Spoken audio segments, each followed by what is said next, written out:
महात्मा फुले के प्रमुख कार्य। शिक्षा के क्षेत्र में योगदान। फुले का मानना था कि शिक्षा ही सामाजिक परिवर्तन का आधार है। उन्होंने विशेष रूप से दलितों, शूद्रों और महिलाओं के लिए शिक्षा को बढ़ावा दिया। पहला लड़कियों का स्कूल 1848 में। उन्होंने पुणे में लड़कियों के लिए पहला स्कूल शुरू किया, जो भारत में अपनी तरह का पहला प्रयास था। सावित्रीबाई फुले इस स्कूल की पहली शिक्षिका बनी। दलितों के लिए स्कूल 1851 में।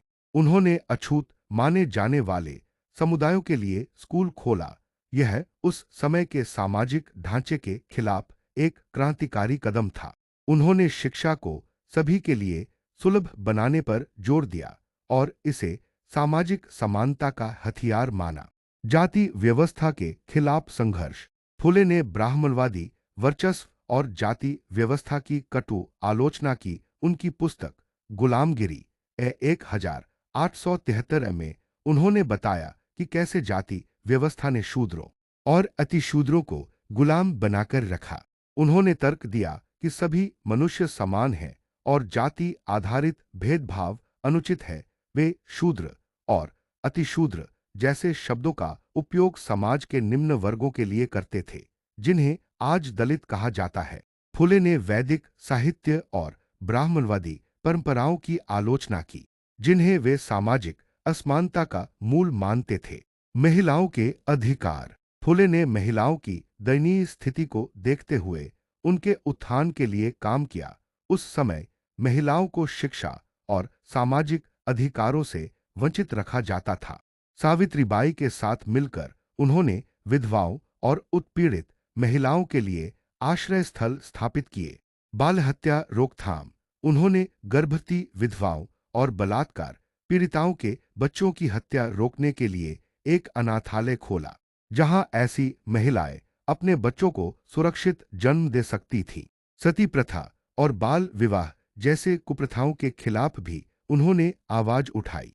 सत्यशोधक समाज की स्थापना 1873 में फुले ने सत्यशोधक समाज की स्थापना की, जिसका उद्देश्य सामाजिक और धार्मिक सुधारों को बढ़ावा देना था। इसका मुख्य लक्ष्य था सत्य और तर्क पर आधारित समाज का निर्माण, बिना पुजारी के विवाह और अन्य संस्कार करवाना, निम्न जातियों और महिलाओं को सामाजिक समानता प्रदान करना। इस संगठन ने निम्न वर्गों को संगठित करने और उनके अधिकारों के लिए लड़ने में महत्वपूर्ण भूमिका निभाई। किसानों के हित में कार्य। फुले ने किसानों और मजदूरों के शोषण के खिलाफ आवाज उठाई। उनकी पुस्तक शेतकऱ्याचा आसूड 1883 में उन्होंने बताया कि कैसे साहूकार और जमींदार किसानों का शोषण करते हैं। उन्होंने ग्रामीण क्षेत्रों में पानी की कमी और सिंचाई की समस्याओं को हल करने के लिए भी प्रयास किए। महात्मा फुले की प्रमुख रचनाएं। फुले एक प्रखर लेखक थे और उनकी रचनाओं ने सामाजिक जागरूकता फैलाने में महत्वपूर्ण भूमिका निभाई। उनकी कुछ प्रमुख पुस्तकें और रचनाएं हैं। गुलामगिरी 1873 जाति व्यवस्था और शूद्रों के शोषण पर आधारित। शेतकऱ्याचा आसूड 1883 किसानों के शोषण की कहानी। तृतीय रत्न एक नाटक जो सामाजिक असमानता को दर्शाता है। सार्वजनिक सत्यधर्म सामाजिक और धार्मिक सुधारों पर आधारित। अखंड कविताएं और भक्ति गीत जो सामाजिक समानता का संदेश देते हैं। फुले का दर्शन और विचारधारा। समानता और तर्क। फुले का मानना था कि समाज में सत्य, तर्क और समानता ही प्रगति का आधार है। उन्होंने अंधविश्वास और रूढ़ियों का विरोध किया। शिक्षा का महत्व। वे शिक्षा को सामाजिक क्रांति का सबसे बड़ा हथियार मानते थे। उनका प्रसिद्ध कथन है, विद्या बिना मति गई, मति बिना नीति गई, नीति बिना गति गई, गति बिना वित्त गया, वित्त बिना शूद्र खोए। धर्म की आलोचना।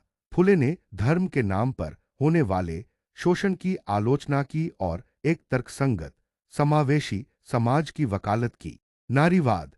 फुले को भारत में नारीवाद के शुरुआती समर्थकों में से एक माना जाता है।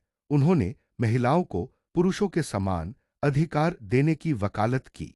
महात्मा फुले का प्रभाव और विरासत। सामाजिक क्रांति। फुले के कार्यों ने दलित और शोषित वर्गों में जागरूकता पैदा की। उनके विचारों ने बाद में डॉक्टर B.R. आम्बेडकर जैसे नेताओं को प्रेरित किया। शिक्षा और समानता। उनके द्वारा शुरू किए गए स्कूल और सत्यशोधक समाज ने सामाजिक समानता की नींव रखी। महिलाओं का सशक्तिकरण। सावित्रीबाई फुले के साथ मिलकर उनके प्रयासों ने महिलाओं की शिक्षा और अधिकारों के लिए एक मिसाल कायम की। आधुनिक भारत। फुले के विचार आज भी प्रासंगिक हैं, विशेष रूप से सामाजिक न्याय, शिक्षा और समानता के क्षेत्र में।